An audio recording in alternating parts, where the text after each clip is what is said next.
obnoxious. We're a full-service tree service here in Gainesville, but we serve the whole Alachua County. We just got some new trucks, so we can go further out. We can go to Hawthorne and stuff like that. Our mission is to provide exceptional customer service and mindful management of the urban forest through science-driven modern forestry techniques. So part of that is being International Society of Arboriculture, the ISA, certified arborist. So me and my partner, Tim, we're both certified arborists. So that means we take trees really seriously and we recognize them for the exceptional creatures that they are. So today we're going to be talking about trees and how to make your trees thrive, and also we'll be going a little bit deeper into pruning. If you are a little bit more of a DIY tree owner, some of these will be important tips for you to improve your trees. I've got these two winged elms, Ulmus alata, that I'm going to be demonstrating some proper pruning on them when we get to it. I have flagged some limbs that I want to take off. So that's going to be like the first mantra of today is look twice, cut once. So an important part of tree pruning is looking at your trees and seeing what needs to be removed so you don't go at it with a hacksaw. There are wonderful tools that will cut through wood like butter. And you can do a lot of damage really quickly, and we can graft trees together, but we can't graft a limb back on. So once it's off, it's gone. So with that in mind, we all want happy trees. We all want full, happy trees with big, beautiful canopy, growing to its full potential. We want to avoid sad trees. This is a sad tree. So part of that is being mindful of the tree, being mindful of what kind of tree you have. So these two trees, they are elms, part of the Ulmus family. And so their growth pattern is going to be a vase. They're going to want to grow up and then out and then droop down. So these two trees will never, no matter how much I cut them, look like this oak tree, look like this pom-pom. It's not going to happen. So knowing what trees you have, knowing what objective you're going for is the second part. So there are a couple common objectives for trees. So you prune for health. So on this one, the limb has a mold. I'm thinking it's powdery mildew. That's a diseased limb. Dead, diseased, dying, damaged. Those are great limbs to take off. Those are not helping the tree, and by removing them, you'll be increasing its health. Another reason to prune a tree is clearance. We get a lot of calls for clearance. A lot of oak trees love to grow over roofs, but insurance companies want 8 to 10 feet of clearance. So bringing in a professional, calling an arborist, and having us out there, we can prune your trees properly so that you have that clearance, but you still have a healthy tree. Another thing to think about is the pruning system. So there's a couple pruning systems. The most common one is the natural pruning system. So just like I was talking about knowing where your tree wants to grow, that natural shape, that's the natural pruning system is following that. You can get a little bit more technical, a little bit more aggressive with your DIY, and there's topiary, espalier, and pleaching. And those are all a little bit higher level. So espalier, you're going to prune the tree so that the fruit, it's more of a fruit tree pruning technique so that they're available for you. Because it doesn't help us if the orange tree has fruit at the very top that we can't pick. It's 12 feet up in the air. The pleaching is another type of mostly fruit trees. Again, we're trying to make them available to us. Topiary is the pruning that you do when you shape a hedge into some sort of square or a ball or a spirally thing. Like, that's all topiary pruning. So those are some systems. Those are some things to think about when you're pruning your tree. Now the sad tree list is a little bit longer. Trees have like a natural shape to them that they want to be full of green foliage. Their foliage is their food. And so if you over prune and take away a lot of that foliage, especially certain times of the year. So being mindful of your tree's growing season. Most trees put in a lot of effort in the spring. When they push out all those green leaves or all those buds, they're using up what little starchy calories that they have left over in their roots. And so if you go in and prune during the springtime, so that's like April, May, June, you're taking away a lot of what the tree put effort into. It made a gamble that the sugars that it used up to make all that foliage would be replaced. But when you cut all that foliage off, then you're starving your tree. So the best time to prune your tree is late winter, early spring. Fall is also a good time, like we're coming into fall right now, but ideally December, January, February. That is when I get the least calls, and that is when I want to prune the most amount of trees. There's a lot of pruning that can be done. There's some bad habits with pruning that we see around town. This sad tree has an example of these pruning cuts are too big. So you'll often see like great big pruning cuts right on the trunk. The ISA doesn't recommend making cuts larger than 6 inches in diameter. Also, this we call line tailing, where we take off the foliage lower down on the branch and we leave a whole bunch of weight on the very end. And that creates leverage on the joint, and it's more likely to break and more likely to fail.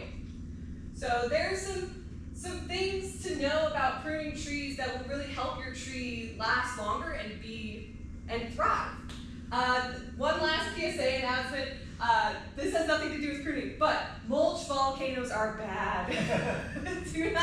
do not mulch to the trunk. What we want to see is this root crown, this root flare, it's sometimes called, and it's the transition between the trunk and the roots. And that area is a special area of the tree that if it is covered in mulch, it can decay, and then the whole tree can come over, and that's the worst. So, no mulch volcanoes, also no vines. I hate seeing vines on trees. Right tree, right place. So, pruning can be a great thing for your tree, but we want to minimize pruning as much as we can.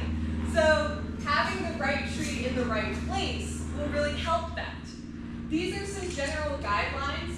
So, planting a tree, like an oak tree, that's going to get huge.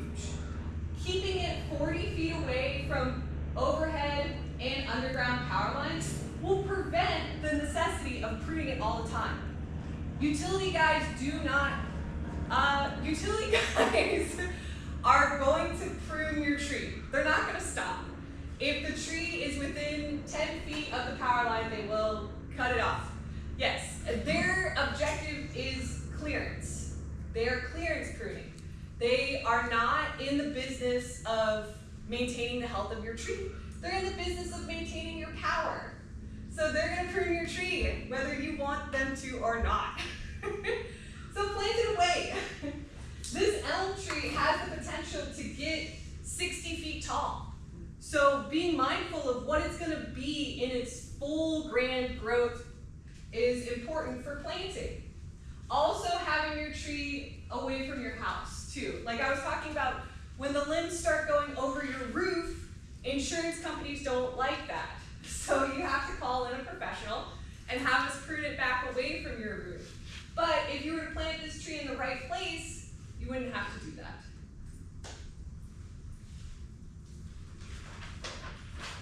Pruning, yay! So these are 2 examples of common pruning cuts that we do. The top one is a reduction prune. So you're taking a larger branch away and bringing it back to what we call an upright lateral branch.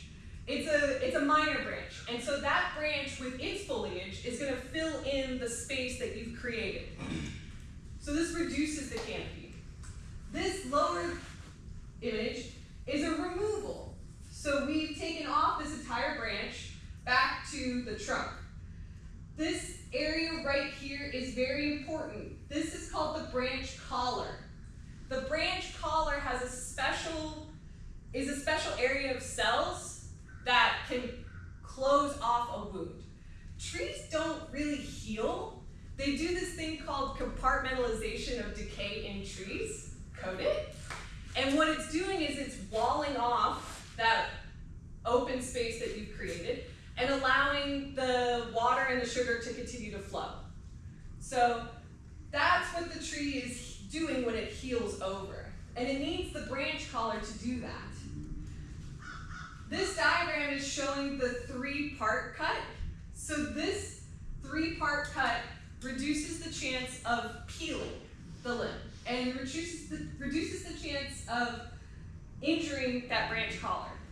So when you're doing a 3-part cut, you want to start with an undercut that goes about halfway through the limb, a second cut a little further that's going to go all the way through the limb, and that takes away all the weight. And then the third cut takes away the stub.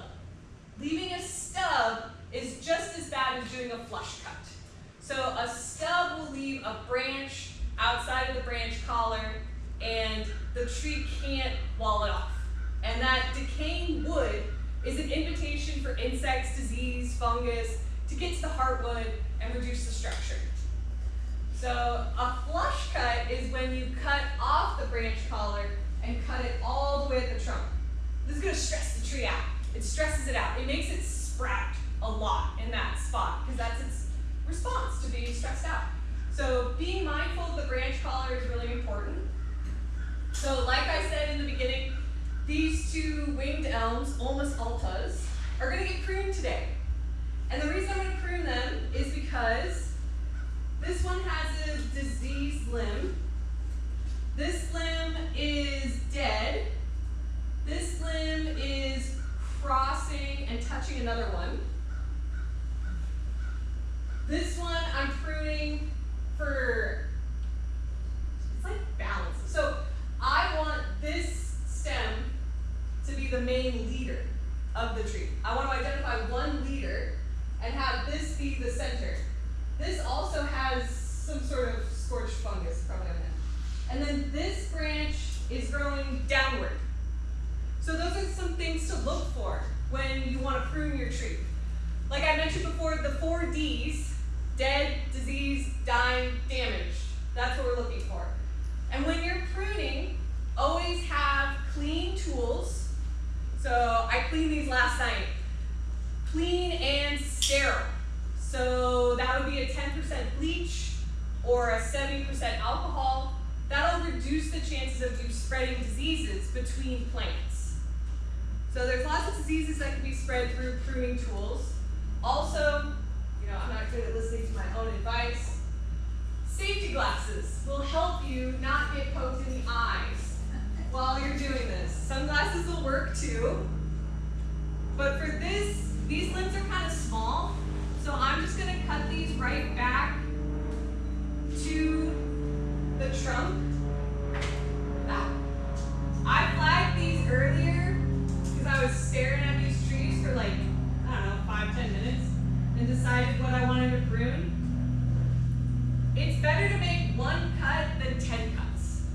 So being really mindful about what it is that you want out of this tree, where you're going to put it, and why you want to take off this limb. Every prune that you make is like an amputation. So we often hear the terms trimming or pruning, and the difference between those is how much damage you're going to cause. So a trim would be like taking off a leaf, taking off some foliage. It can grow that back. That's okay. That's just green. A prune is going to be cutting into the wood. That's like cutting off this branch. So the way I think of it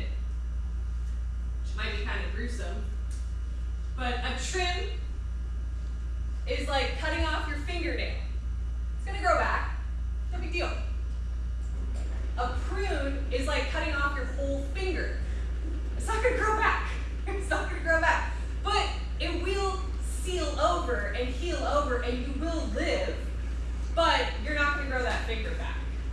So that's kind of how we distinguish those two. So that's trees. I have to talk about palms. Sable palm is the state Florida tree. The state tree of Florida. That's how you say that. They're not trees. they're actually a monocot, so that means they're more closely related to grass. And that makes them special. They have a different biology. There isn't actual wood in the trunk. It's more of like a bundle of straw.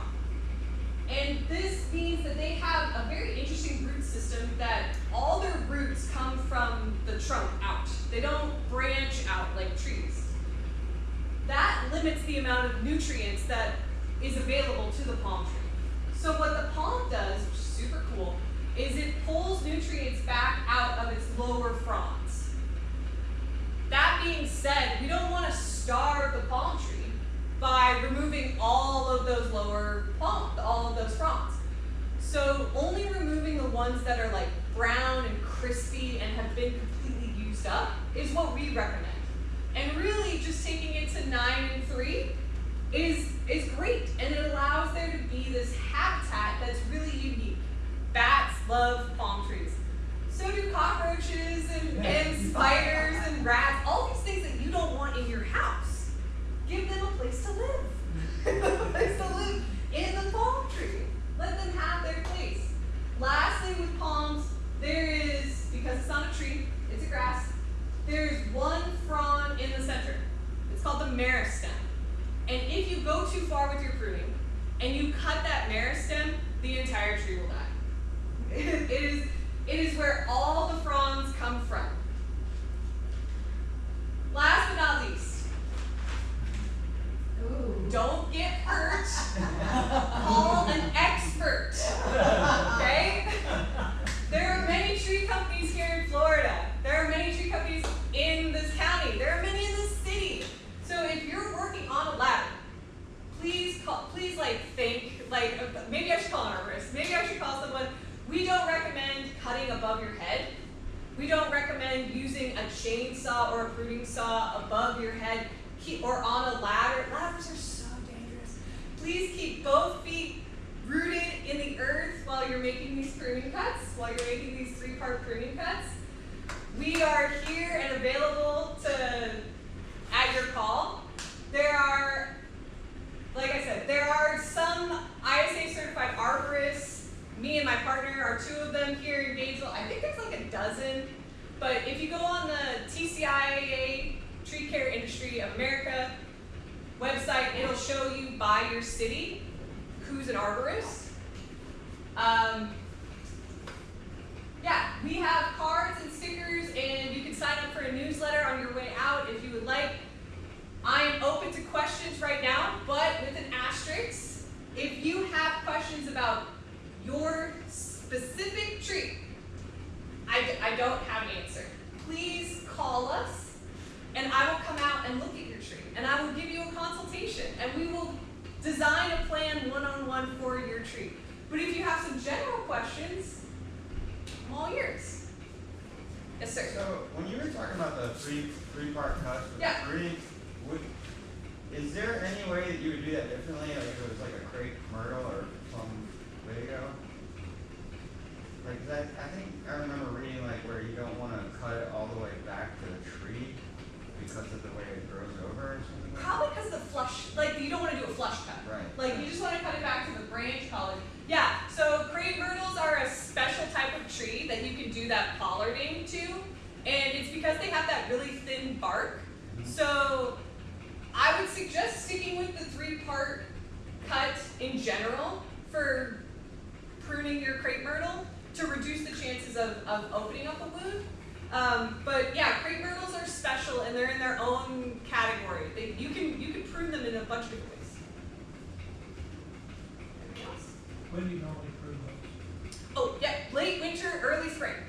So if you sign up for our newsletter, we have an email list that we send out to all of our customers with crepe myrtles. It's crepe myrtle pruning time. And it's during the dormant season when they've lost all of their leaves, all of their seeds. That's when we can really see the structure easily and prune for that. With crepe myrtles, there's options. So we can do pollarding, we can do natural pruning system, and yeah, if we can get to them in February, then they'll flower really well in May. And they grow well. Yes, yeah, crepe myrtles do grow well here in Gainesville. There's some other native flowering trees that we could plant instead that might bring some more pollinators in, like Chickasaw plum and dogwood, that might bring a little bit of variety because we do have a lot of crepe myrtles. But crepe myrtles are easy. They're low maintenance, kind of. Any other questions?